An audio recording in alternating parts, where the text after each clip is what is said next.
အားလုံးပဲမင်္ဂလာပါအင်းဆိုင်မြန်မာ channel ကနေပြန်လည်ကြိုဆိုလိုက်ပါတယ်ဒီနေ့ကျွန်တော် share လုပ်ပေးချင်တာကတော့ Wagner PMC အကြောင်းပါ PMC ရဲ့အရှိကတော့ Private Military Company ပါ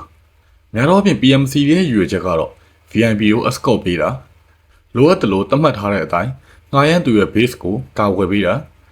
အရက်သားတွေကိုစီကံတိကျတဲ့စစ်တီတွေဖြစ်လာအောင် train ပေးတာနောက်ဆုံးထိုးစစ်တွေမှာဝင်ရောက်တိုက်ပေးတဲ့စားပိတ်မျိုးတွေပေးကြပါတယ် Wagner PMC က base လုပ်ထားတာရုရှားနိုင်ငံပါပြီးတော့ Wagner လို့အဖွဲ့မျိုးကမ္ဘာမှာအများကြီးရှိပါတယ်အထင်ရှားအောင်ဆိုရင် Black Water သူကကြတော့ America base ပါ Black Water လောက်ရတဲ့အလုပ်တွေကများတော့ဖြင့် US စစ်တပ်ကသူတို့နာမည်မခံချင်တဲ့ကိစ္စမျိုးတွေပြီးတော့ Iran Afghanistan မှာလည်းဝင်တိုက်ပြီးပါတယ်နောက်ထပ်အဖွဲ့တစ်ခုကတော့ FSG Frontier Service Group သူကတော့ China Hong Kong base အဖွဲ့ပါဒီ China base FSG အဓိကလုပ်တာကတော့တရုတ်ရဲ့ Belt and Road Initiative BRI ကမ္ဘာလမ်းမကြီးအတွက်ကိုလုံခြုံရေးစာပေပေးတာဒီ BRI ဆိုတာတရုတ်ရဲ့စီးပွားရေးမဟာဗျူဟာမြောက်စီမံကိန်းတစ်ခုပါတရုတ်ရဲ့ဒီ BRI စီမံကိန်းကြောင့်ခန့်မှန်းခြေရဖွံ့ဖြိုးတိုးတက်မှုနည်းတဲ့အာဖရိကနိုင်ငံ40ရအမေရိကန်ဒေါ်လာ64ဘီလီယံအထိတရုတ်အစိုးရကိုအကျွေးတင်နေပါတယ်တရုတ်အနေနဲ့အာဖရိကနိုင်ငံတွေကိုဒီ BRI စီမံကိန်းအောက်ကနေဝင်ရောက်တယ်ပြီးတော့ရထားလမ်းနဲ့ရေနက်စိတ်ကမ်းတွေကိုဆောက်လုပ်ပေးတယ်ဆောက်လုပ်ရေးကုန်ကျစရိတ်အပိုင်းအတွက်ကိုကြတော့တရုတ်ကသက်ဆိုင်ရာနိုင်ငံရဲ့အစိုးရကိုအတိုးနဲ့ငွေချေးပေးပါတယ်ဒီညမှာတစ်ခုရှိတာတရုတ်ကချီးထားတဲ့ဒီနိုင်ငံစီးပွားရေးကျဆင်းလာတဲ့အချိန်မှာအကျွေးတွေမပေးနိုင်တဲ့အခါမှာနိုင်ငံပိုင်စိတ်ကမ်းလေစိတ်နဲ့တခြားသဘာဝတရားစားသားတွေကိုလည်းတရုတ်ကသိမ်းယူလေးရှိပါတယ်2019ခုနှစ်တုန်းကဆိုရင်ဒီလင်္ကာနိုင်ငံတရုတ်ကိုအကျွေးမပေးနိုင်တဲ့အတွက်ဒီလင်္ကာနိုင်ငံဟမ်ဘာတိုတာစိတ်ကမ်းကိုတရုတ်ကသိမ်းယူခဲ့ပါတယ်တရုတ်အနေနဲ့ဒီ BRI စီမံကိန်းကိုလည်းအကောင့်ထဲပေါ်ခြင်းနဲ့ပြီးတော့တခြားတစ်ဖက်မှာဆိုရင်လည်းခိတိချီတီကလာအနေနဲ့ BRI စီမံကိန်းကိုအကောင့်ထဲပေါ်နေတာပါဒီလောက်ဆိုတော့တရုတ်ရဲ့ BRI စီမံကိန်းကိုအကြမ်းမြင်နားလည်ပြီလို့ထင်ပါတယ်ကျွန်တော်တို့ဆက်ပြီးတော့တရုတ်ရဲ့ဒီ PMC FSG အဖွဲ့အကြောင်းကိုပြန်သွားလိုက်အောင်ဒီ FSG အဖွဲ့ကကျွန်တော်တို့မြန်မာနိုင်ငံနဲ့လည်းမစိမ့်ပါဘူးအထူးသဖြင့်ဆိုရင်ရခိုင်ပြည်နယ်အတွင်းက BRI project တွေအတွက်ကို FSG အဖွဲ့ကလုံခြုံရေးပေးပါတယ်အဲ့ဒီထဲမှာဆိုရင်ကြောက်ဖြူရေနက်စိတ်ကမ်းပါမယ်ရခိုင်ကနေတရုတ်နိုင်ငံယူနန်ကိုဆက်သွယ်ထားတဲ့ရေနံနဲ့သဘာဝသုံးဝေးပိုက်လိုင်းကိုလုံခြုံရေးပေးတာတွေပါမယ် Special Economic Zone SECS အထူးစီးပွားရေးဇုံတွေအတွက်ကိုလည်းဒီ FSG အဖွဲ့ကလုံခြုံရေးပေးပါတယ်ဒီလောက်ဆိုတော့ကျွန်တော်တို့ PMC ထဲမှာတကယ်နာမည်ကြီးတယ်ရုရှား base Wagner American base Black Water ပြီးတော့ China base FSG company ဒီ company တွေအကြောင်းသိပြီလို့ထင်ပါတယ် Wagner Group အကြောင်းကိုကျွန်တော်တင်ဆက်တဲ့အခါမှာအပိုင်း၃ပိုင်းကျွန်တော်ခွဲထားပါတယ်ပထမအပိုင်းကတော့ Wagner Group အကြောင်းနဲ့ယူကရိန်းစစ်ပွဲမှာပါဝင်ပတ်သက်နေပုံနဲ့ဒုတိယအပိုင်းမှာတော့ Wagner Group အာဖရိကမှာဒီလူမဲတွေကို train ပေးတာတွေပြီးတော့ထိုးစစ်ဆင်တာတွေတတိယအပိုင်းမှာဆိုရင်တော့ Wagner Group ဘလို့ပြိုလဲသွားတယ်ဆိုတဲ့အကြောင်းအရာတွေကိုကျွန်တော် share လုပ်ပေးသွားပါမယ်ဟုတ်ပြီဒါဆိုရင်ဒီ Wagner Group က mercenary group ကြီးစားစစ်သားဆိုတာမှန်တယ်အဖွဲ့အစည်းတစ်ခုခုဒါမှမဟုတ်ရင်အစိုးရတရရက်ကသူတို့လုံခြုံရေးစားပစ်ကိုတောင်းနေဆိုတာနဲ့သူတို့ကလုံခြုံရေးစားပစ်ပေးတယ်အဲ့လောက်ထိကိုရိုးရှင်းလားအဲ့ဒါဆိုရင်တော့မဟုတ်ပါဘူး Wagner Group ကတဘာဝတရားစားတာရှာဖွေထုတ်ယူတဲ့လုပ်ငန်းတွေအတွက်ကိုအဓိကလုံခြုံရေးဆောင်ရွက်ပေးတာအပြင်ရုရှားနိုင်ငံအစိုးရရဲ့ဒီနိုင်ငံခြားရေးမူဝါဒကိုအကောင့်ထဲပေါ်ဖို့လိုအပ်တဲ့နေရာမှာတိုက်ခိုက်ရေးအဖွဲ့ဖြစ်ရေရှည်တုံးချဖို့ဖွဲ့စည်းထားတာပါ Wagner Group ရဲ့ founder တွေကတော့ Dmitry Ukin နဲ့ Rakani Prigozhin ပါ Dmitry Ukin ရဲ့ကောဆိုင်ကတော့ Wagner ပါသူကရုရှားနိုင်ငံရဲ့ Special Force Spetsnaz အဖွဲ့ကနေလာတာပါဒုတိယလူဖြစ်တဲ့ Prigozhin ကတော့ Dmitry Ukin လို့အဓိကစစ်တိုက်တဲ့နေရာမှာပါဝင်တာမဟုတ်ပါဘူး Prigozhin ဆိုတာပူတင်အနီးနားနိုင်ငံရေးအာဏာကိုဆုပ်ကိုင်ထားတဲ့လူနည်းစုတွေကပါဟိုးရင်ဆိုရင် Prigozhin ကလူမိုက်ပြီးတော့ထောင်လဲကြဖို့ပါတယ်1990နှစ်တွေမှာသူစားတောက်ဆိုင်စီးပွားရေးစလုပ်ပါတယ်အဲ့ဒီချိန်မှာပူတင်ကနိုင်ငံရေးသမားအဲ့ဒီချိန်တွေက Prigozhin ကပူတင်နဲ့ခင်ပြီးတော့ပူတင်ကိုနောက်ကွယ်ကနေငွေနဲ့ထောက်ပံ့ပေးနေတာပါနောက်ဆုံးပူတင်အာဏာရလာတော့ Prigozhin အနေနဲ့လှုပ်ရှားဖို့ခွင့်နေအများကြီးရသွားတယ်သူလည်းပို့ပြီးတော့ချမ်းသာသွားတယ်လို့ပူတင်လည်းနိုင်ငံရေးအာဏာပို့ပြီးတော့ခံမြဲသွားတယ် business flow နဲ့ပြောရမယ်ဆိုတော့ win-win situation ပါဆိုတော့ Prigozhin ဆိုတာပူတင်ရဲ့ chef ပူတင်ရဲ့ crony ပါဆက်ပြီးတော့ကျွန်တော်တို့ဒီ Wagner Group ရုရှားယူကရိန်းစစ်ပွဲမှာပါဝင်ဆက်နွယ်နေပုံလေ့လာကြည့်လိုက်အောင်ဒါကတော့ယူကရိန်းနိုင်ငံကနေရုရှားနိုင်ငံကိုနေဆက်2မိုင်အကွာဘန်ကာအတွင်းကအခြေအနေပါယူကရိန်းတပ်ရင်း228ကရုရှားနိုင်ငံကနေထိုးစစ်ဆင်လာတဲ့လူတွေကိုလိုက်လံရှာဖွေနေပါတယ်တပ်ရင်း228အနေနဲ့နေဆက်ကိုစောင့်ကြည့်နေပြီးတော့တကယ်လို့ရုရှားစစ်တီကိုတွေ့မယ်ဆိုရင်မပညာမှတ်ပြီးတော့မြေပြင်ကယူကရိန်းတပ်တွေကိုပေးပို့ရပါတယ်အခုမြင်နေရတဲ့လူအများစုကစေတနာဝန်ထမ်းတွေပါသူတို့တွေကစေတနာဝန်ထမ်းဖြစ်တာနဲ့အမျှသူတို့သုံးတဲ့ drone တွေကစီးပွားရေးသုံးလုပ်ငန်းသုံး drone တွေပါတရင်နှစ်ရှိအဓိကတာဝန်ရတော့ယူကရိန်းနယ်စပ်ကိုဖျက်ကျော်လာတဲ့ရုရှားစစ်တီတွေကိုချိန်မုံပေးရမှာပါတိတ်မကြခင်ကလည်းဒီ volunteer အဖွဲ့က နာမည်ဆိုးနဲ့ကြော်ကြားတဲ့ဝဂနာကြီးစားစစ်တီအဖွဲ့နဲ့စစ်စင်ရေးဆွေးနွေးခဲ့ပါသေးတယ်။ဟုတ်ပါတယ်။ဝဂနာအဖွဲ့ကရုရှားယူကရိန်းကျူးကျော်စစ်မှာဆိုရင် front line ရှေ့တန်းကနေကိုတိုက်ပေးနေတာပါ။အစတည်းကဒီရုရှားနိုင်ငံရဲ့အကြမ်းဆုံးအထူးတပ်ဖွဲ့ဟောင်းနေနဲ့ဖွဲ့စည်းထားတဲ့ဒီဝဂနာအဖွဲ့ကရုရှားနိုင်ငံကင်မလင်နန်းတော်အတွက်ကိုလှုပ်ဝက်လက်နက်အဖြစ်ဆယ်စုနှစ်တခုနီးပါအလုပ်လုပ်ပေးနေခဲ့တယ်။အခု2014ရုရှားယူကရိန်းကျူးကျော်စစ်မှာလည်းရှေ့တန်းကနေပါဝင်နေခဲ့ပါပြီ။တကယ်တော့ဒီရုရှားယူကရိန်းကျူးကျော်စစ်ကိုဦးဆောင်ခဲ့တာရုရှားစစ်တပ်ကိုယ်တိုင်ပါ။နောက်ပိုင်းထိုးစစ်ဆင်လာတာနှေးလာတဲ့အချိန်မှာရုရှားစစ်တပ်ကိုယ်တိုင်ကဝဂနာတပ်ဖွဲ့ကိုခေါ်ဖို့ပူတင်ကိုတောင်းဆိုခဲ့တယ်။ဆိုတော့ဒီရုရှားယူကရိန်းကျူးကျော်စစ်နဲ့ပတ်သက်ပြီးပရီဂိုရှင်းရဲ့သဘောထားကိုကျွန်တော်လေ့လာကြည့်လိုက်အောင်။2014ခုနှစ်တုန်းကပူတင်ကခရိုင်းမီးယားပြည်နယ်ကိုကျူးကျော်တော့ပရီဂိုရှင်းကိုယ်တိုင်ကဝဂနာအဖွဲ့နဲ့ဝင်တိုက်ပေးခဲ့တယ်။အဲ့မှာပရီဂိုရှင်းငွေတော်တော်ရပြီးတော့လိုက်လို့မမီအောင်ချမ်းသာသွားတယ်။ဒီလိုနဲ့နှစ်ယောက်သားအဆင်ပြေနေရကနေပူတင်ကယူကရိန်းကိုကျူးကျော်တော့ပရီဂိုရှင်းကသဘောမတူပါဘူး။ရုရှားစစ်တပ်ကိုအရက်ဆက်ဆုံးဝေဖန်ခဲ့တဲ့လူကပရီဂိုရှင်းကိုယ်တိုင်ပါပဲ။ကမ္ဘာတဝန်းကသူ့ရဲ့ရေနံနဲ့တဘာသုံးငွေရွှေတူးဖော်ရေးမိုင်းတွင်းနေအဲ့ဒီလုပ်ငန်းတွေကိုထိမှဆိုးလို့ပါ။လာပေါင်းများစွာယူကရိန်းရှေ့တန်းမှာယူကရိန်းတပ်ဖွဲ့တွေနဲ့ဝဂနာတပ်ဖွဲ့တွေအပြန်အလှန်တိုက်ပွဲတွေဖြစ်ကြတယ်။နောက်ပိုင်းယူကရိန်းစစ်တပ်ကဝဂနာကြီးစားစစ်တီကိုလည်းဖမ်းမိခဲ့ပါတယ်။ Пришел приказ забігти в ті позиції, ми забігли. Так вийшло, що неожиданно. Я навіть не поняла, що случилось. This is you just here. Так, це може лише тут. As you're approaching, what are you feeling? Чувала себе спокійно, не панікувала, спокійно сухарем. What were you saying to him here? Ми їх сказали, здавайте сюди виходьте, не стріляйте, ми вже Вони здаються, тепер їх провіряємо, чи в них немає нічого. оружие, чи гранати, все забрали. Жити хотіли, сталося. Хто не хотів, то не хотів. 4 чоловіки.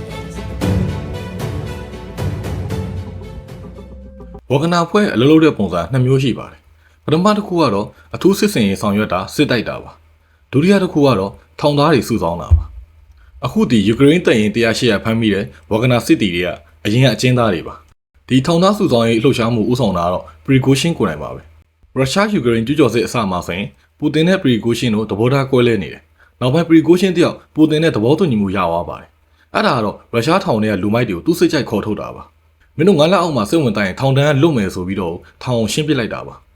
ပရီဂိုရှင်းကသူ့ရဲ့ကြေးစားဝဂနာအဖွဲ့ကိုအကျဉ်းသားတွေနဲ့အင်အားဖြည့်ပြီးယူကရိန်းကိုဝင်တိုက်ပေးခဲ့တယ်ဟုတ်ပါတယ်ပရီဂိုရှင်းကလူလဲပါယူကရိန်းကိုတိုက်ဖို့စစ်တီအင်အား9000ချပေးတယ်အဲ့ဒီက4000ကရုရှားအကျဉ်းထောင်တွေကတင်မတူးနေမတူလူမိုက်တွေပါ А это слышишь, ЧВК «Вагнер» называется. Первый грех – это дезертирство. ဒီအကျဉ်းထောင်ခြံသွင်းရဗီဒီယိုကထူးခြားပါတယ်ပရီဂိုရှင်းကိုယ်တိုင်သူကဝဂနာနဲ့ပတ်သက်ဆက်နေကြောင်းပထမဆုံးချိန်လူသိစင်ရှာဝန်ခံလိုက်တာပါအရင်ကပရီဂိုရှင်းအနေနဲ့ဒီဝဂနာအဖွဲ့ရဲ့တည်ရှိမှုကိုနှစ်ပေါင်းများစွာညှင်းဆိုခဲ့ပြီးတော့ဝဂနာအဖွဲ့ရဲ့နောက်ွယ်မှာသူရှိနေတယ်လို့ပြောတယ်ဆိုရင်တော့မှတရားစွဲဆိုခဲ့တာပါကျွန်တော်တို့ပရီဂိုရှင်းအကြောင်းနားလည်ဖို့ဆိုရင်သူ့လက်အောက်မှာလက်ထောက်အဖြစ်ခိတတာဝန်ထမ်းဆောင်ခဲ့တဲ့ဝဂနာကြီးစားစစ်တီဟောင်းဘက်ကိုတွားလိုက်အောင်ပရီဂိုရှင်းရဲ့လက်ထောက်အနေနဲ့ခိတတာဝန်ထမ်းဆောင်ခဲ့ပြီးမဲ့နောက်ပိုင်းမှာတော့သူပြင်သစ်ကိုထွက်ပြေးသွားခဲ့ပါတယ်အရှိကကျွန်တော်ပြောခဲ့သလိုပရီဂိုရှင်းကဒီယူကရိန်းရုရှားစစ်ပွဲမှာပဲပါဝင်နေတာမဟုတ်ဘဲနဲ့အာဖရိကနဲ့အရှေ့အလယ်ပိုင်းမှာလည်းဝဂနာကန်ထရိုက်တာ1000ခန့်ထိကိုဖြန့်ကျက်ထားပါတယ်။ကန်ထရိုက်တာဆိုတာကတော့စားကျုံးနဲ့လှုပ်ပေးထားတဲ့ဝဂနာကြီးစားစစ်တီတွေပါ။ဆိုတော့ဘာဖြစ်လို့ပရီဂိုရှင်းအာဖရိကနဲ့အရှေ့အလယ်ပိုင်းကိုဒီလိုကန်ထရိုက်တာအရောက်ရ1000လောက်အထိကိုဖြန့်ကျက်ထားနိုင်တာလဲ။အကြောင်းကတော့ပရီဂိုရှင်းတယောက်အကျဉ်းထောင်တွေမှာလူသစ်စုဆောင်းခဲ့တာအကျဉ်းသား9000လောက်အထိကိုမြင့်တက်လာခဲ့ပါတယ် Putin's personality like? Харизматичный, креативный, очень масштабно мыслящий человек. Вот на 100% убежден в правильности той установки такого патриотического видения своей страны, которую вот он взял себе на вооружение. Человек, который вхож в ближайшее окружение президента страны Путина. Ночью он спокойно приезжает в зоны, рекрутируют там людей, набирают, и эти люди отправляются на войну. ဒီလောက်ဆိုရင်ပရီဂိုရှင်းတယောက်ဝဂနာအဖွဲ့ရဲ့ဒီလူသစ်စုဆောင်းဖို့အတွက်ကိုအကျဉ်းထောင်တွေကနေတေမထူးနေမထူးလူမိုက်တွေကိုစုဆောင်းတာဝဂနာအဖွဲ့ရဲ့ဘတ်ဂျက်အတွက်ကိုအဓိကအနေနဲ့တာဝန်ရှိတာနောက်ဆုံးပူတင်ရဲ့အနီးနားမှာရှိတဲ့နိုင်ငံရဲ့ဩဇာရှိတဲ့လူတယောက်ဆိုတာသိတာပြီးလို့ထင်ပါတယ် Парни, записывайтесь в ЧВК «Вагнер». Еще вчера они были обычными парнями, а сегодня они на защите нашей страны. ဆက်ပြီးတော့ကျွန်တော်တို့ယူကရိန်းရှေ့တန်းမှာအဖမ်းခံခဲ့ရတဲ့ဝဂနာကြီးစားစစ်တီတွေအကြောင်းသွားလိုက်အောင်ဒီမြောက်ကပ precaution ကိုယ်တိုင်အကျဉ်းထောင်ကနေစုဆောင်းခံခဲ့ရတဲ့လူ2ယောက်ပါသူတို့ဆန္ဒအတိုင်းဒီအင်တာဗျူးကိုပြောတယ်ဆိုပေမဲ့လည်းဒီအင်တာဗျူးတောက်လျှောက်မှာယူကရိန်းထောက်လှမ်းရေးကတစ်ချိန်လုံးစောင့်ကြည့်နေခဲ့ပါတယ် Я сидел в тюрьме. За девушку просто все. How long into your jail sentence did you decide to join Wagner? 1 год и месяц. 1 year, 2 months. What were you in prison for? Драка и убийство. Ну и к моей жене начали приставать. Он меня ударил ножом, я его ударил ножом. И я его зарезал насмерть. И нас осудили с товарищем. Дали по 19 лет срока. How did you hear about the opportunity to join Wagner when you were in prison? 3 года. И собрал всех на плацу в большом стадионе. Всю колонию построил 1200 человек. И начал толковать свою речь. What kind of things did he promise you? Свободу полностью неверный. Конец судимости 94 листа. При этом я работал 250 тысяч. Пообещал свободу, чистую абсолютно несудимость. What was your impression of the door when you came to prison? Люди, как он прилетел в тюрьму, вообще изначально тюрьму, оказался лидером. Это у него есть цена, так герой России. Were you impressed? Не особо. Его очень впустили, то, что он говорил. То, что у него есть полномочия, то, что есть тоже президент. Что такое? Как это а вот он пробивает. Ну, такие гадкие истории. What did he say about Wagner's missions in places like Africa and Syria? Ну, то, что там тоже воюют, ладно. Шутил там, вот, типа, вот, тоже хорошо всякие бегают, которых нужно убивать. There's been a lot of reports that specifically the prisoners who were recruited into Wagner are being used as cannon fodder. Is that how you felt? Да, ну, у нас как бы, когда дается нам приказ идти вперед, у нас только приказ идти вперед, мы не можем отступать назад. Любой ценой ты должен взять. What are you thinking about Wagner's strategy? Я не думал в тот момент ничего о стратегии Вагнера. Я думал, как, я не знаю, как, наверное, выжить. И не... What happened the day that you were captured? Нам отдали, в общем, мы штурмовали точку одну. Так получилось, что половина группы отделался кого-то до 300 телей. И командир группы передал мне команду. Мы ждали по одной. Пришла одна группа, снайпер сняла тупо. Но мы не смогли упираться, потому что сзади нас снайпер, пока он был пулеметчик. И мы его ходили там, до тех пор, пока что снизили. Украинский военный с правой стороны пошел, выстрелил возле ноги. Я повернулся, он сказал, все, давайте. Все, мне как бы не было вариантов делать, я сказал, остановитесь. Are you scared at all about being sent back to Russia? What Wagner might do knowing that you were in detention here? Так, 50-50. Не знаю. В любом случае, даже если какие-нибудь блогеры тебя обвинят. В общем, расстрел будет. နောက်ဆုံးမှာတော့ဒီဖမ်းမိခဲ့တဲ့ဝဂနာကြီးစားစစ်တီကိုယူကရိန်းစစ်တပ်ကစစ်တုံးပန်းအနေနဲ့လဲလှယ်ခြင်းမပြုခဲ့ပါဘူး။လအတော်ကြာမှာပဲသူကယူကရိန်းဘက်ကိုဗတ်ပြောင်းသွားတယ်ဆိုပြီးတော့ယူကရိန်းနိုင်ငံဝါဒဖြန့်ချီရေးမီဒီယာမှာတက်လာပါတယ် Отказываться от обмена и возвращения в Российскую Федерацию. ။ဒီဗတ်ပြောင်းသွားတဲ့ဝဂနာကြီးစားစစ်တီကို precaution ကိုယ်တိုင်က Telegram မှာသူ့အသက်ကိုချင်းချောက်ခဲ့ပါသေးတယ် Предатель, и я уверен, что понесет достойное, почитающееся предателем наказание, согласно всем традициям ЧВК «Вагнер». ။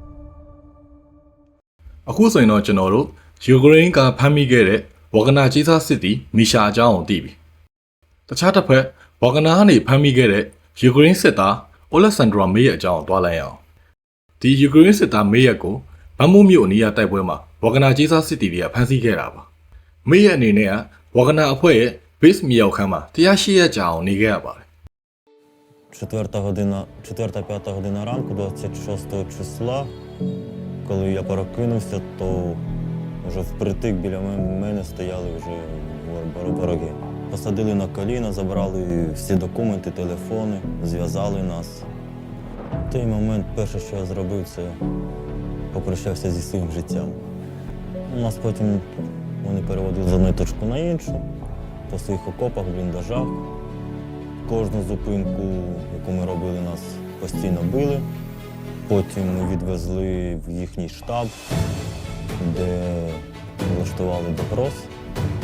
Одного мого товариша прямо на допросі вони вбили. Did you know who it was who had captured you? Вони одразу сказали, що ми не регулярна армія Росії, не оркестр Вагнера. Перше, що вони казали, це що нас всіх уб'ють. Why do you think they were telling you that they were Wagner? Скоріше за все, щоб похвастатися. Вони дуже гордились цим. Вони на кожному углу казали, ми Вагнер. Саме найсильніші ЧВК. Ми вміємо воювати, ми краще всіх воюємо. What kind of information were they trying to get out of you during the interrogations? Де знаходяться наші позиції?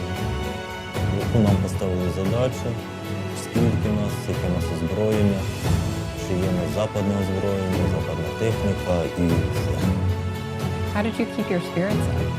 Просто вірю, що якщо нас перший день не вбили,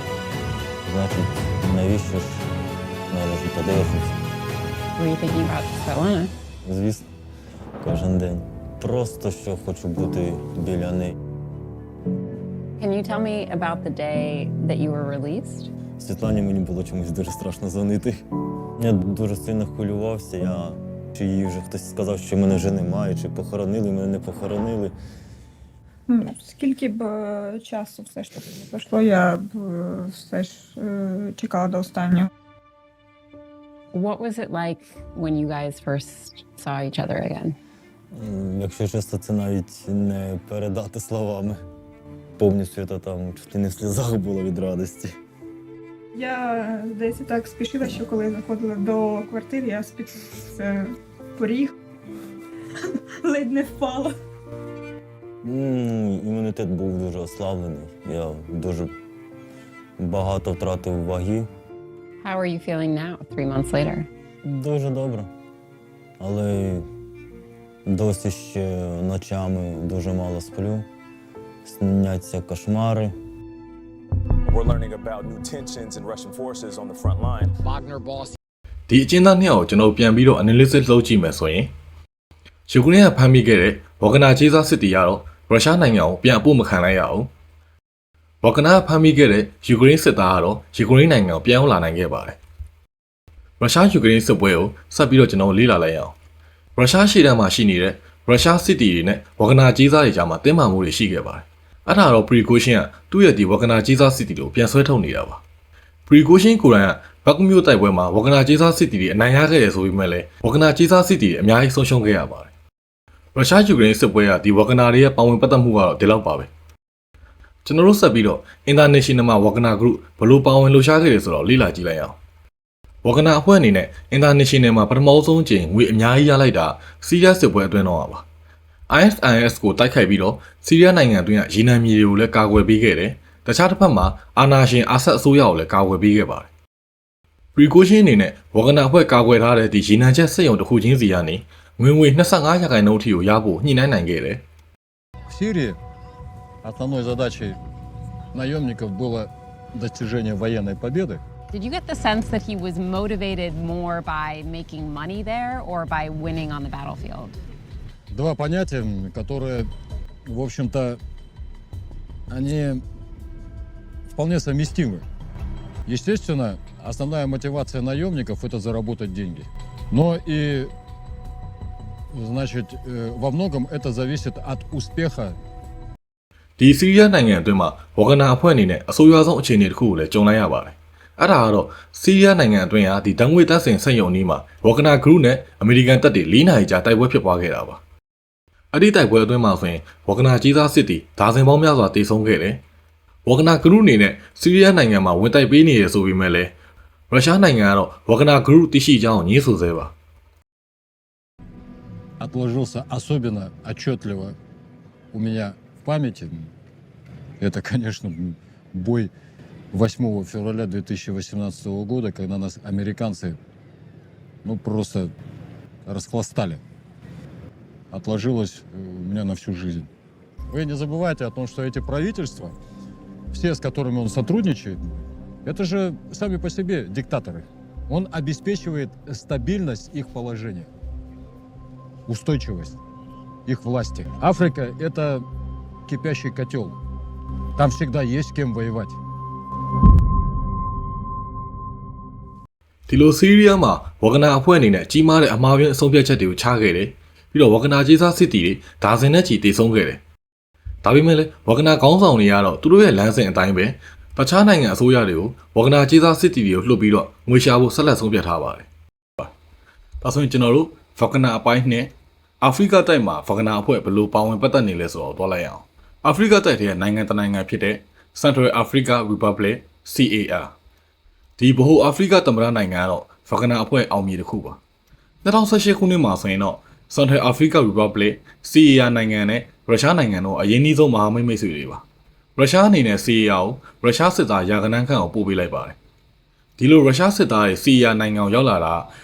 UN ကိုယ်တိုင်ကအတည်ပြုပေးထားတဲ့သဘောတူညီမှုတွေထဲကတစ်စိတ်တစ်ပိုင်းပါ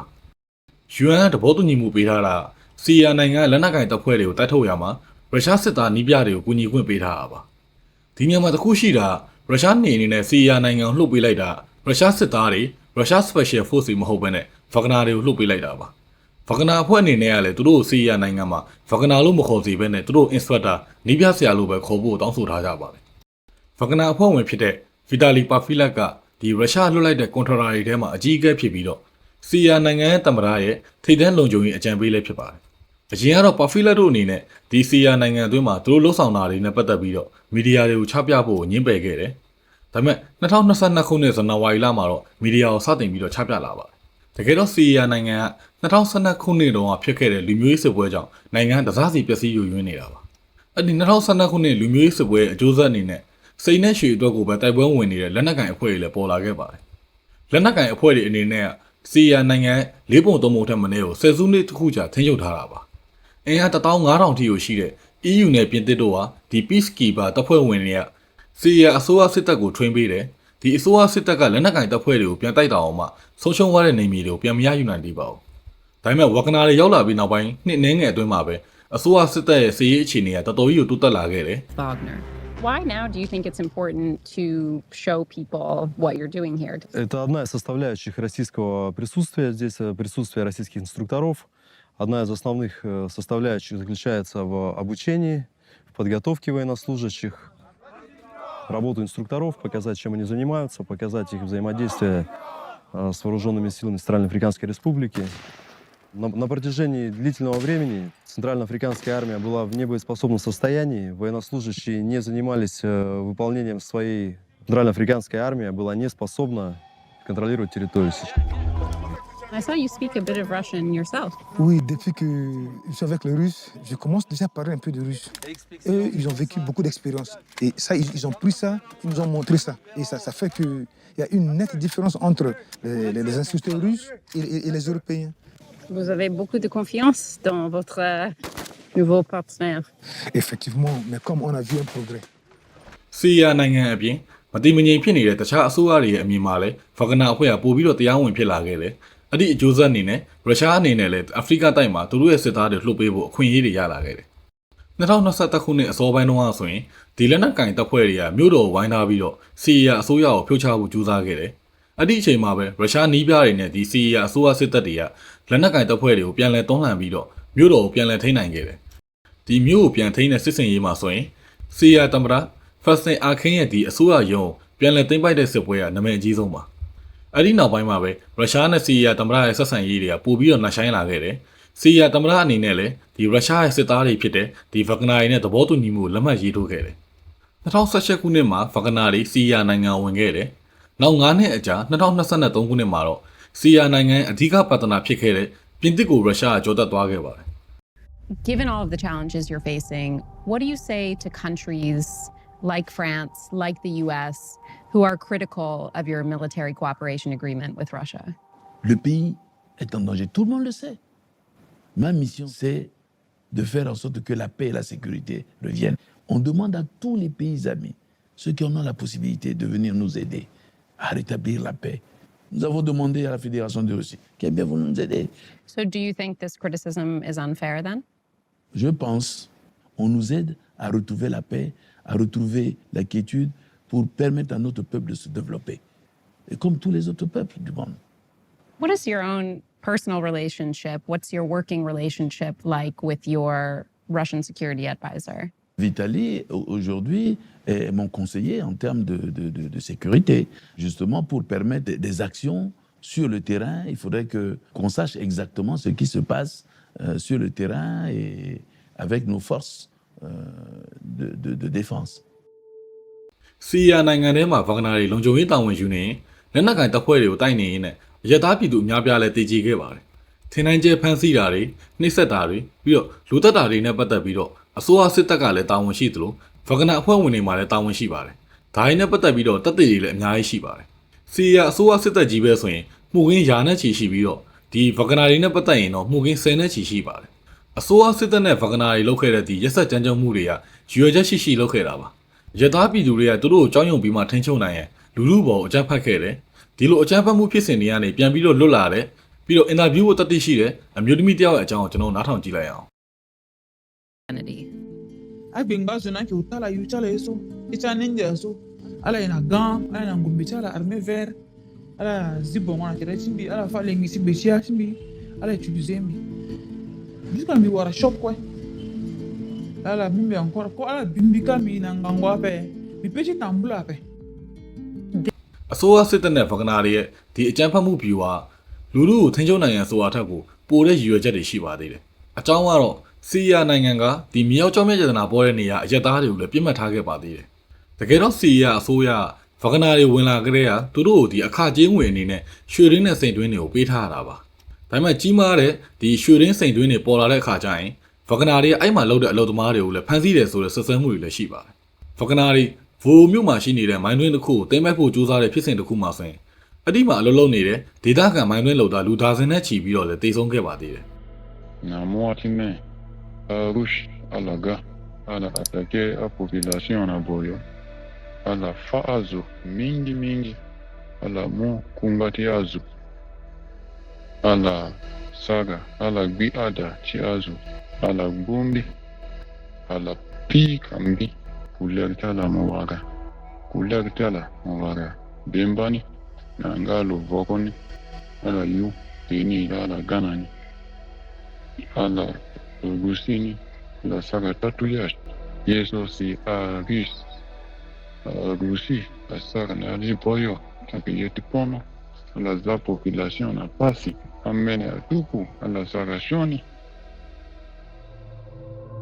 ဗဂနာတွေပေါ်မှာဒီလိုဆွဆွဲမှုတွေရှိတယ်ဆိုပေမဲ့လည်းစီးရီးယားသမ္မတသူ့နိုင်ငံကဒီလက်နက်ကင်တပ်ဖွဲ့တွေကိုနှိမ်နင်းဖို့သူ့နိုင်ငံငြိမ်းချမ်းရေးပြန်ရဖို့ပဲအလေးထားခဲ့တယ်။ဗန်ဘော်ရီမြို့ဆိုတာစီးရီးယားနိုင်ငံအကြီးဆုံးရွှေရင်းရှိတဲ့မြို့ပါ။အဲ့ဒီမြို့မှာဆိုရင်ဗဂနာအဖွဲ့ရဲ့ဒုတိယအကြီးဆုံးအခြေစိုက်စခန်းလည်းရှိပါတယ်။ဗန်ဘော်ရီမြို့မှာလည်းလူခွင့်ရေးချိုးဖောက်မှုတွေဒါဇင်နဲ့ချီရှိခဲ့တယ်။ဗန်ဘော်ရီမြို့ကဒီဒေသခံခေါင်းဆောင်တွေနဲ့ဗဂနာတွေရဲ့ဒီအစည်းအဝေးတစ်ခုကိုကျွန်တော်လေ့လာကြည့်လိုက်အောင်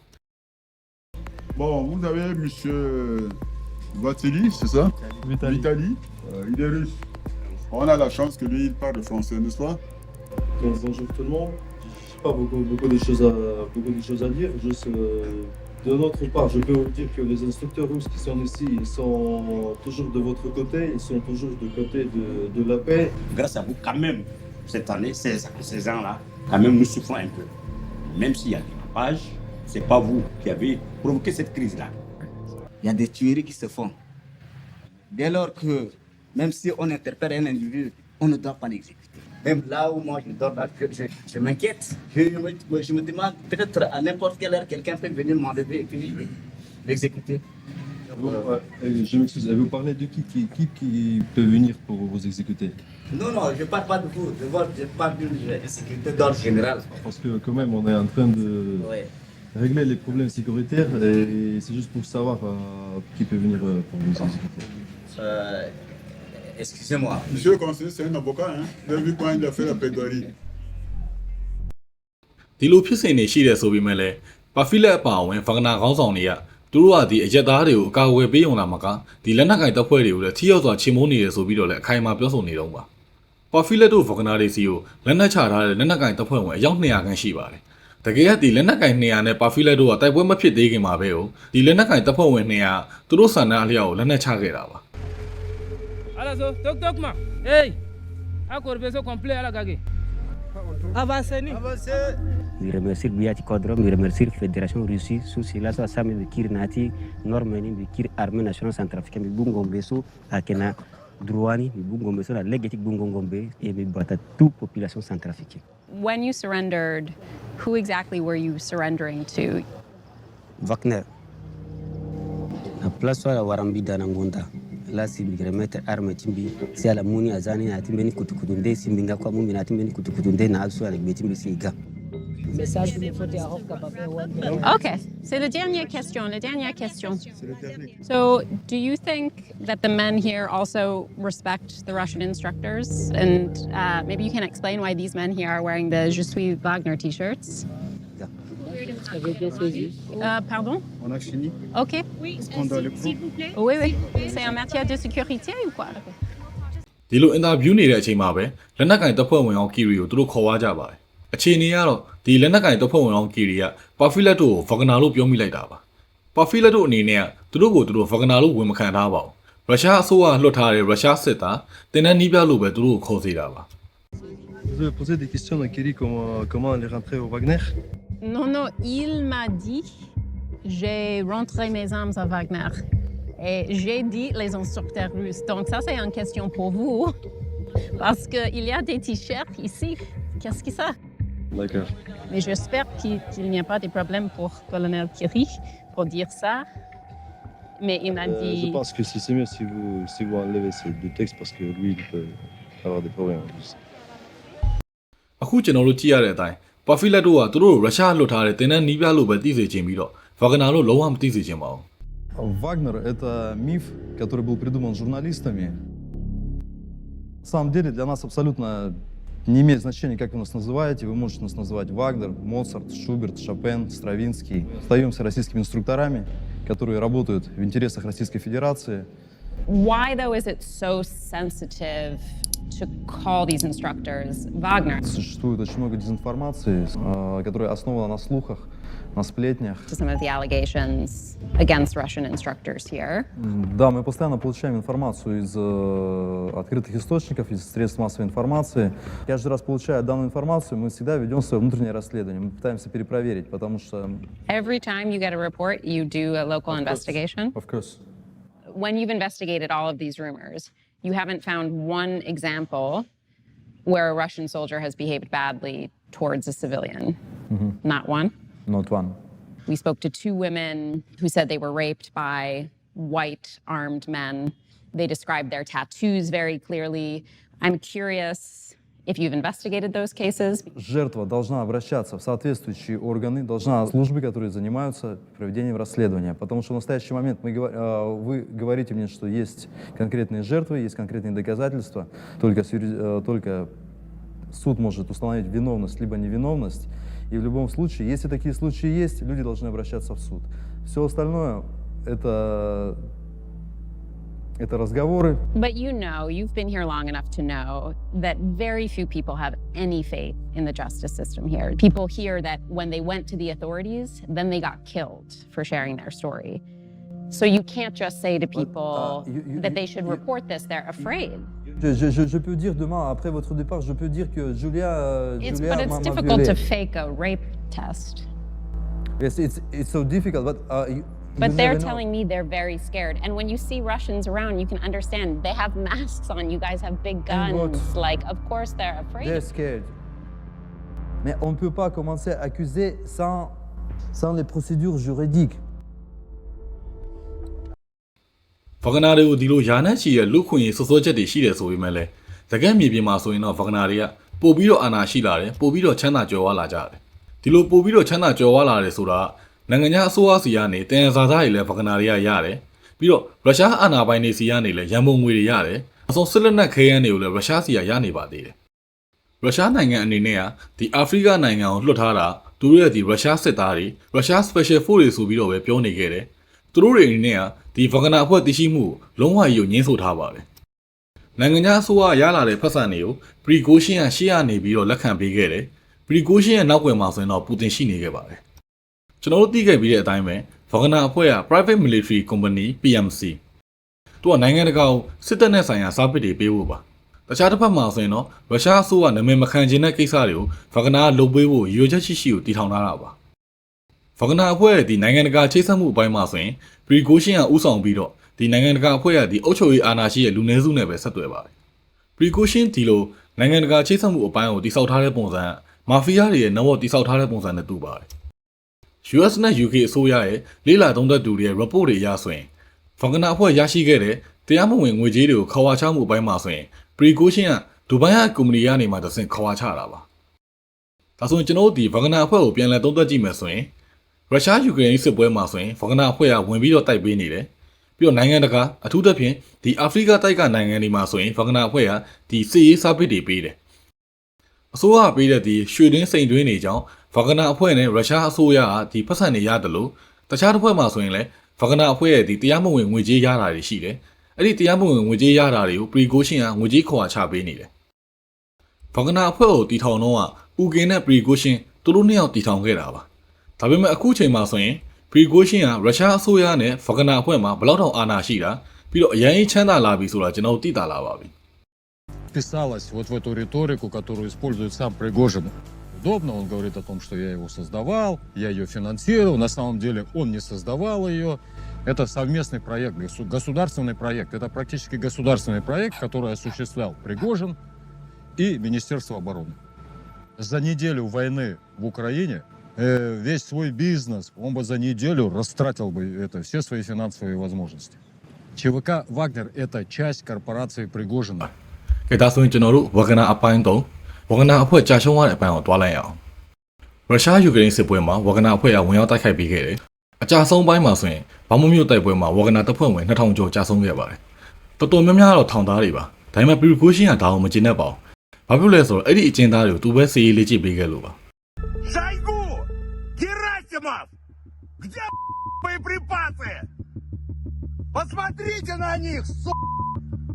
ပရီဂိုရှင်းအနေနဲ့ရုရှားစစ်ဗိုလ်ချုပ်တွေဝေဖန်တာအရေးချင်းမပြည့်မီဘူးပြီးတော့ဒီသူ့စစ်သားတွေကိုလည်းခဲယမ်းမိကြောက်တွေလုံလုံလောက်လောက်မပေးဘူးရှေ့တန်းမှာဆိုရင်လည်းဝဂနာတွေကိုအသေးခံတပ်သားလို့လူသားတိုင်းလုပ်ပြီးတင်းရင်တေးပါစေဆိုပြီးတော့ပြစ်စစ်လက်ကတ်ထားတယ်အဲ့ဒီလိုအနေနဲ့2023မေလတည်းကစတင်ပြီးတော့ဝေဖန်ခဲ့ပါတယ်သူ့အနေနဲ့ဒီကွမ်မလင်နန်းတော်ကလူကြီးပိုင်းတွေနဲ့တိုက်နေတော့မှလက်နက်ခဲယမ်းအောင်လုံလုံလောက်လောက်မထောက်ပံ့တဲ့အတွက်သူတို့ကိုကဲရှုံးချပြီးတော့ကွမ်မလင်နန်းတော်ကလူကြီးပိုင်းတွေကိုဖြုတ်ချဖို့ကြိုးပမ်းခဲ့တယ်ဒီနေရာမှာပရီဂိုရှင်းအနေနဲ့သူကပူတင်ရဲ့ဒီအတွင်းစည်းထဲမှာရှိနေဆိုတာတော့မှန်တယ်ဒါပေမဲ့ကလင်မလင်နန်းတော်နဲ့ပတ်သက်ပြီးတော့သူ့ရဲ့နေရာကိုအတွတ်ချက်မှားခဲ့ပါတယ်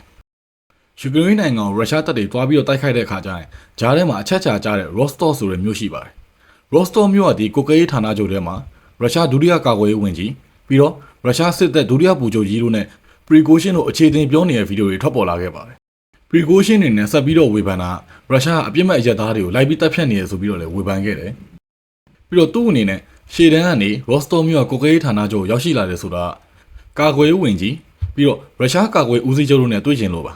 ဆိုတော့သူတို့နှစ်ယောက်တာရော့စတောမြို့ရောက်မလာခဲ့ဘူးဆိုရင်ဒီရော့စတောမြို့ကိုပိတ်ထားမယ်ဆိုပြီးတော့စတင်ချင်းချောက်ခဲ့တယ်တကယ်လို့ရော့စတောမြို့ကိုပိတ်ထားမယ်ဆိုရင်ရုရှားအနေနဲ့ယူကရိန်းကိုတွားတိုက်တဲ့အခါကျရင်အများကြီးခက်ခဲဖြစ်မယ်ပြီးတော့စစ်မြေပြင်ကိုကရေးဌာနချုပ်ဆိုတော့ဒီစစ်ရေးမှာလည်းအများကြီးထိခိုက်နိုင်ပါတယ်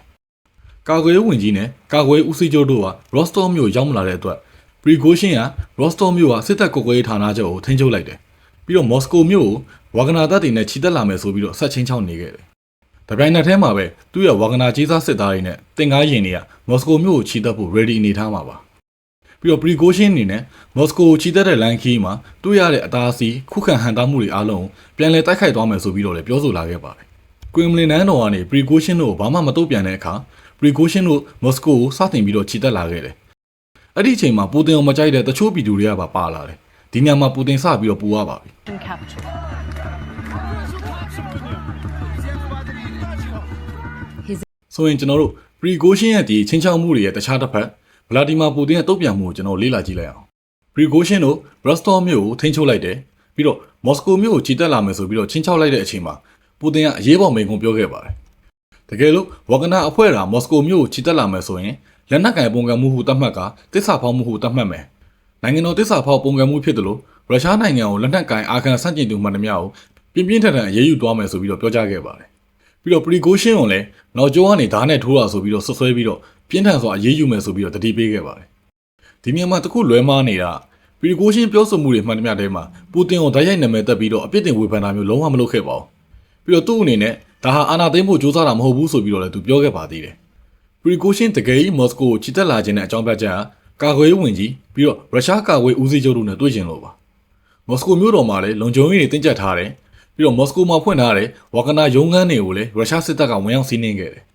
ပြီးတော့ဗလာဒီမာပူတင်ကဘီလာရုစ်သမ္မတကနေမှတဆင့်ပရီကိုရှင်းကိုညှိဖို့ကြိုးစားပါတယ်ဘီလာရုစ်သမ္မတအလက်ဇန်ဒါလူကာရှန်ဆိုတာတကယ်တော့သမ္မတဆိုတဲ့နာမည်ပဲရှိတာပါပူတင်နဲ့ငြင်းချမ်းသဘောတူညီထားပြီးတော့သမ္မတဆက်လုပ်နေရတယ်ပြီးတော့သူ့ဘီလာရုစ်တနိုင်ငံလုံးနောက်ွယ်မှာပေးထားရတဲ့ပူတင်ရဲ့ရုပ်သေးရုပ်လေးပါပူတင်နဲ့ဒီဘီလာရုစ်သမ္မတအလက်ဇန်ဒါလူကာရှန်တို့ရဲ့ဆက်ဆံရေးကအပြင်ပိုင်းမှာဆိုရင်တော့ယင်းနီးတူလိုလိုရှိတယ်ဒါပေမဲ့နောက်ွယ်မှာဆိုရင်တော့ပူတင်ကပြုံးလေးနဲ့ချင်းချောင်းနေတာပါဘာဖြစ်လို့ဘီလာရုစ်သမ္မတဂျားထဲကနေပွဲစားလုပ်ပြီးတော့ပရီကိုရှင်းကိုညှိနှိုင်းပေးလဲဆိုတော့ဘီလာရုစ်သမ္မတနဲ့ပရီကိုရှင်းတို့ကခင်တာအနည်း20လောက်ရှိနေတဲ့တငယ်ချင်းတွေပါဘီလာရုစ်သမ္မတလာညှိတော့ပရီကိုရှင်းကလည်းသူလိုချင်တာကိုပူတင်စီကိုပြောခိုင်းလိုက်တယ်ပူတင်ကလည်းသဘောတူပြီးတော့လက်မှတ်ထိုးပေးလိုက်ပါတယ်ဆိုတော့ဘီလာရုစ်သမ္မတရဲ့ဂျားဝင်ညှိနှိုင်းမှုနဲ့ပရီကိုရှင်းတို့ချီတက်မှုကိုရပ်ဆိုင်းဖို့သဘောတူညီခဲ့တယ်သဘောတူညီမှုတွေထဲမှာဆိုရင်ပရီကိုရှင်းကိုရုရှားရာဇဝတ်ကြောင်းနဲ့အရေးယူဖို့စီစဉ်နေတာကိုရုပ်သိမ်းပေးရမယ်အပြန်အလှန်အနေနဲ့မော်စကိုမြို့ကိုခြေတက်နေတဲ့ဝါဂနာဂျေဇာတပ်တွေကိုပြန်လည်ဆုတ်ခွာပေးမယ်ပရီကိုရှင်းတို့ဂျေဇာတပ်ဖွဲ့ကလည်းဘီလာရုစ်ကိုထွက်ခွာသွားမယ်နောက်ဆုံးအနေနဲ့ကတော့ဒီခြေတက်လာခဲ့တဲ့ဝါဂနာဂျေဇာစစ်တီတွေကိုအရေးယူမှာမဟုတ်ကြောင်းရုရှားအစိုးရအာမခံပေးခဲ့ရပါတယ် Приездом на белорусскую землю! Дальше готовимся, повышаем свой уровень и в новый путь, в Африку. ဒီနေရာမှာကျွန်တော်ပူတင်ကိုမြင်တာအောင်ပြောရမယ်ဆိုရင်ပူတင်ကစတင်ပြီးတော့ဒီဝင်ကြီးချုပ်ပြီးတော့သမ္မတဖြစ်လာတယ်နိုင်ငံတော်အာဏာကိုယူလာတာဆိုရင်နှစ်ပေါင်း26နှစ်ကျော်ရှိပါပြီဒီလိုနိုင်ငံတော်အာဏာကိုနှစ်ပေါင်း10ခုနှစ်တည်းနဲ့ချီယူထားတဲ့နိုင်ငံရေးခေါင်းဆောင်တွေရဲ့အကြောက်တရားပြည်သူပါဝါဂနာဖွဲ့မော်စကိုကိုချီတက်လာတဲ့အချိန်မှာပူတင်ကိုမကြိုက်တဲ့ပြည်သူတွေကလည်းလာပြီးပူးပေါင်းခဲ့ပါတယ်ပူတင်အနေနဲ့ကအစာပိုင်းတော့ဒီပရီဂိုရှင်းတို့ရဲ့ဒီဝါဂနာတပ်ဖွဲ့ချီတက်လာတာကိုလက်နက်ကင်ပုံကံမှုဆိုပြီးတော့နာမည်တက်ထားတယ်ဒါပေမဲ့နောက်ပိုင်းမှာတော့တရားမျှတမှုတို့ချီတက်ပွဲတစ်ခုပါဆိုပြီးတော့ပြည်သူကိုပြန်ပြီးတော့အချို့သွေးရပါတယ်ပရီဂိုရှင်းရဲ့ပုံကံမှုကလည်း24နာရီအတွင်းကိုပဲရုပ်သိမ်းလိုက်ရပါတယ်အဒီနောက်မှာဆိုရင်တော့ရှေ့တန်းစစ်မျက်နှာမှာတတိရှိရှိဆွမ်းဆောင်နေတဲ့ဒီဝါဂနာတပ်ဖွဲ့ဝင်တွေကိုအစဉ်အမြဲလေးစားကြောင်းရုရှားသမ္မတပြောခွင့်ရပုဂ္ဂိုလ်ဖြစ်တဲ့ဒီမစ်ထရီပီစကော့ကပြောခဲ့ပါတယ်ဒီပုံကံမှုထဲမှာမပါဝင်ခဲ့တဲ့ဝါဂနာတပ်ဖွဲ့ဝင်တွေကိုလည်းရုရှားကာကွယ်ဝင်ကြီးဌာနနဲ့စာချုပ်ချုပ်ဖို့ကမ်းလှမ်းခဲ့တယ်ဝါဂနာတပ်ဖွဲ့ဝင်တွေပေါ်မှာလည်းအရေးယူမှာမဟုတ်ကြောင်းဆိုပြီးတော့အာမခံခဲ့ပါတယ်ဒီလိုနဲ့ပဲပရီကိုရှင်းတို့ရဲ့ဝါဂနာတပ်ဖွဲ့တွေကရုရှားတောင်ပိုင်းကိုပြန်လည်ဆုတ်ခွာခဲ့တယ်ရော့စတော်မြို့ကနေလည်းပြန်လည်ထွက်ခွာသွားကြောင်းကိုဒေသခံအုပ်ချုပ်ရေးမှုတွေအတည်ပြုပေးခဲ့တယ်ဒီဖြစ်စဉ်ကအင်အားကြီးကြီးစားဖို့တပ်ဖွဲ့ဖြစ်တဲ့ဝါဂနာတပ်ဖွဲ့နဲ့ရုရှားအစိုးရကြားမှာပထမအဦးဆုံးနဲ့အကြီးမားဆုံးထိတိုက်ရင်ဆိုင်မှုပါပြီးတော့ပူတင်အနေနဲ့ကလည်းရှာရှာပပအာဏာဖီဆန်မှုကိုကြုံတွေ့လိုက်ရတယ်သူ့အပေါ်တိတိတတ်တာကြားဟုတ်လာတဲ့ဖိအားပေးမှုတစ်ခုအဖြစ်မှတ်တမ်းတင်သွားခဲ့ပါတယ်ဆိုတော့ဒီပုံကံမှုမှာပရီကိုရှင်းတို့ဝါဂနာတပ်ဖွဲ့တွေဘယ်လာရုစ်ကိုဆုတ်ခွာလာခဲ့ကြတယ်ဒီနေရာမှာပရီကိုရှင်းအနေနဲ့စိုးရင်တာသူ့ရဲ့ဝါဂနာတပ်ဖွဲ့ဝင်တွေပြီးတော့သူတို့စားပစ်ပေးနေတဲ့အာဖရိကနိုင်ငံကလူကြီးပိုင်းတွေသူ့ရဲ့စွမ်းဆောင်ရည်ကိုတန်တရားဝင်ပေါ်စပြီးတော့ပူပန်လာပါတယ်ဒီပုံကံမှုက2023ဇွန်လမှာပဲ24နှစ်တောင်မပြည့်ဘဲနဲ့ပြီးဆုံးသွားတယ်နောက်ပိုင်းတော့ပရီကိုရှင်းတယောက်ပြန်လည်စည်းရုံးရေးအနေနဲ့အာဖရိကတိုက်မှာရှိတဲ့ဝါဂနာတွေရဲ့ဒီစစ်စခန်းတွေပြီးတော့စစ်စင်ရေးဆောင်ရွက်နေတဲ့နေရာတွေကိုတွားရောက်လည်ပတ်ခဲ့တယ်ЧВК «Вагнер» проводит РПД, делает Россию еще более великой на всех континентах, а Африку еще более свободной. ပရီကိုရှင်းတို့ရဲ့ဝါဂနာတပ်ဖွဲ့ကပူတင်တို့လိုဒီအစိုးရတရက်မဟုတ်ဘူး PMC တခုတာဖြစ်တယ်ဒီတော့သူတို့ရဲ့ဒီစစ်စင်ရေးဆောင်ရွက်ချက်တွေကကန့်သက်ချက်တွေရှိတယ်ငွေကြေးပိုင်းမှာဆိုရင်လည်း financial resource တွေကိုလည်းတည်ရချာခိုင်မာမှရမှာပါကျွန်တော်တို့ပူတင်ဘက်ရုရှားဘက်ကိုပြန်ကြည့်မယ်ဆိုရင်ရုရှားယူကရိန်းတိုက်ပွဲကိုတိုက်နေတယ်ဂျားထဲမှာပဲဒီဝါဂနာတပ်ဖွဲ့ရပုံကန်တယ်ပြီးတော့ international မှာဆိုရင်လည်းရုရှားပို့ပြီးတော့အထီးကျန်ဆန်လာတယ်ဒီတော့ရုရှားအနေနဲ့စီးပွားရေးအရာကိုတန်တမန်အရေးရပါအာဖရိကတိုက်ကိုမှီခိုနေရပြီးတော့ရုရှားနဲ့အာဖရိကကြားမှာချစ်ကြည်ရေးတွေစတင်လာခဲ့ပါတယ်အဲ့ဒီချစ်ကြည်ရေးတွေကပွဲတစ်ခုအနေနဲ့ရုရှားအာဖရိကထိပ်သီးအစည်းအဝေးပွဲကိုကျင်းပခဲ့တယ်ရုရှားမှာဝါဂနာတပ်ဖွဲ့ဖြစ်ပျက်ခဲ့တာနဲ့ပတ်သက်ပြီးတော့အဲ့ဒီပွဲကိုတက်ရောက်နေတဲ့ဒီအာဖရိကနိုင်ငံတော်တော်များများကပရီကိုရှင်းရဲ့စွမ်းဆောင်ရည်ကိုတန်တရားဝင်နေကြတယ်ရုရှားအာဖရိကထိပ်သီးအစည်းအဝေးပွဲကျင်းပနေတဲ့အချိန်မှာပရီကိုရှင်းကစိန့်ပီတာဘတ်ကိုပြန်ရောက်နေပါပြီသူ့ရဲ့စွမ်းဆောင်ရည်ကိုတန်တရားရှိနေတဲ့ဒီအာဖရိကတိုက်ကခေါင်းဆောင်တွေနဲ့တွေ့ဆုံပြီးတော့သူ့ရဲ့ပါဝါကိုဆက်ပြီးတော့ထိန်းသိမ်းဖို့ကြိုးစားခဲ့တယ်ဒီလိုနဲ့2023 ဩဂတ်စ်လ23ရက်နေ့မှာ Umbrian Legacy 600 Business Jets က မော်စကိုမြို့ကနေစိန့်ပီတာဘက်ကိုတွားနေပါတယ်။တွားနေတဲ့လမ်းမှာပဲအဲ့ဒီလင်ကလေပုံမှာပောက်ကွဲပြီးတော့ပြတ်ကျလာခဲ့တယ်။ဗီဒီယိုဖုတေးမှတ်တမ်းတွေကတေးချာချာမရှိတော့အဲ့ဒီဂျက်လင်ကမန်ပတ်မစ်ဆိုင်းနေနဲ့ပဲအပြစ်ခံရတာလား။ဒါမှမဟုတ်ရင်လင်ပေါ်မှာရှိနေတဲ့ဘုံတစ်ခုခုပါပဲပောက်ကွဲသွားရလား။ဘာမှတေချာရေရမှုတော့မရှိပါဘူး။တေချာတစ်ခုကတော့အဲ့ဒီဂျက်လင်ပေါ်မှာဝဂနာဖောင်နာ2ယောက်ဖြစ်တဲ့ပရီဂိုရှင်းနဲ့ဦးကင်တို့ပါသွားခဲ့ပါတယ် Пиздец, это беспилотник. Сбили, бабахнуло 2 раза, взорвалось, падает. Ты посмотри, падает. Wagner mercenary group chief Yevgeny Prigozhin has been listed among passengers on board a plane that crashed just north of Moscow. This, according to Russian state media. Wagner's top command, Yevgeny Prigozhin, his deputy Dmitry Utkin, the security chief of Wagner 2, all killed in one clean sweep. It's almost certainly the Kremlin were involved in the initial decision to bring down the aircraft. Without Prigozhin, the Kremlin will most likely attempt to nationalize his multinational criminal syndicate. The Prigozhin chapter is over. And now we just go back to business as usual as directed by the Russians. ကျွန်တော်ရှေ့က share လုပ်ပေးခဲ့တယ်လို့ပဲဒီ Wagner PMC ဆိုတာရုရှားအစိုးရရဲ့ project တွေထဲကတစ်ခုပါဆိုတော့ Wagner ဦးဆောင်တဲ့ခေါင်းဆောင်နှစ်ယောက်မရှိတော့တဲ့အချိန်မှာရုရှားကဒီ Wagner တပ်ဖွဲ့ကိုသူ့ရဲ့အစိုးရလက်အောက်ကိုပြန်ပြီးတော့ထည့်နိုင်ခြေရှိပါတယ်ဟုတ်ပါတယ် Prigozhin နဲ့ Ugin မရှိတော့တဲ့အချိန်မှာရုရှားကဒီ Wagner တပ်ဖွဲ့ကိုတခြားနိုင်ငံတွေမှာပုံမှန်အတိုင်းပဲ military service ကိုဆက်ပြီးတော့ပေးခိုင်းတယ်ပုံမှန်အတိုင်းပဲစီးပွားရေးကိုလေပတ်စေခဲ့ပါတယ်ပူတင်အနေနဲ့ကတော့သူ့ရဲ့အာဏာကိုအမြင့်မားဆုံးချင်းချောက်မှုကိုဖယ်ရှားလိုက်နိုင်ခဲ့ပြီဝဂနာအဖွဲ့ထဲမှာဆိုရင်လည်းကြေးစားတချို့ကထွက်သွားကြတယ်တချို့ကတခြား PMC အဖွဲ့တွေနဲ့တွားပူးပေါင်းတယ်တချို့တွေကကြတော့ဒီရုရှားကာကွယ်ရေးဝန်ကြီးဌာနနဲ့လက်မှတ်ရေးထိုးခဲ့ပါတယ်ဝဂနာတပ်ဖွဲ့တော်တော်များများကတော့အာဖရိကတိုက်မှာဆက်လက်တဆဲနေခဲ့ပြီးတော့သက်ဆိုင်ရာနိုင်ငံအစိုးရတွေနဲ့အတူသူတို့ရဲ့ဒီ military service ကိုဆက်လက်တက်တန်းတိုးနေခဲ့ပါတယ် При тех обстоятельствах, которые сейчас сформировались в России, в общем-то и не имеет значения личность. Не было Пригожина, был бы другой какой-то. Иванов, Петров, Сидоров. Вот. С такими же установками в жизни и с таким же психотипом. Им нужны только наемники. Для многих, конечно, это поиск горлик. Много критики с целью остановить нашу работу. Нас это не останавливает, мы к этому привыкли. Мы продолжаем свою работу. Собаки лают, караван идет. ဒီနေ့ဗီဒီယိုလေးကတော့ဒီလောက်ပါပဲဒီလောက်ဆိုရင်တော့ဝဂနာတပ်ဖွဲ့စတင်ပေါ်ပေါက်လာပုံအာဖရိကတိုက်မှာဝဂနာတပ်ဖွဲ့ပါဝင်ပတ်သက်နေပုံနောက်ဆုံးဝဂနာတပ်ဖွဲ့ဘယ်လိုကြာရှုံးသွားလဲဆိုတော့နားလည်ပြီးလို့ထင်ပါတယ်ဒီဗီဒီယိုလေးမှာတော့ကျွန်တော်ဒီဝဂနာတပ်ဖွဲ့ရဲ့ဒီကြောက်ဖို့ကောင်းတဲ့သူတို့ရဲ့ဒီစစ်စင်ရေးနဲ့ပတ်သက်ပြီးတော့ sharing တော့မလုပ်ပေးတော့ပါဘူးတခြားဗီဒီယိုမှာပဲတက် sharing လုပ်ပေးသွားပါမယ်ဒီလိုကြီးစားတပ်ဖွဲ့တွေရဲ့ကြောက်မက်ဖွယ်ရာစီးရေးအကြောင်းကိုကျွန်တော်လေ့လာမယ်ဆိုရင်ရုရှားဆိုရင်ဝဂနာ USA ဆိုရင် Blackwater China ဆိုရင် FSG အဲ့ဒီလိုရှင်းပြီးပြောမှပို့ပြီးတော့မြင်သာမယ်လို့ထင်ပါတယ်ဒီဗီဒီယိုလေးတွေကနေတခုခုရလိုက်တယ်ဆိုရင်လိုက်ဟန် sharing လုပ်ပေးခြင်းအပြင်တခြားလူတွေစီလည်းပြန်လည်မျှဝေပေးပါဦး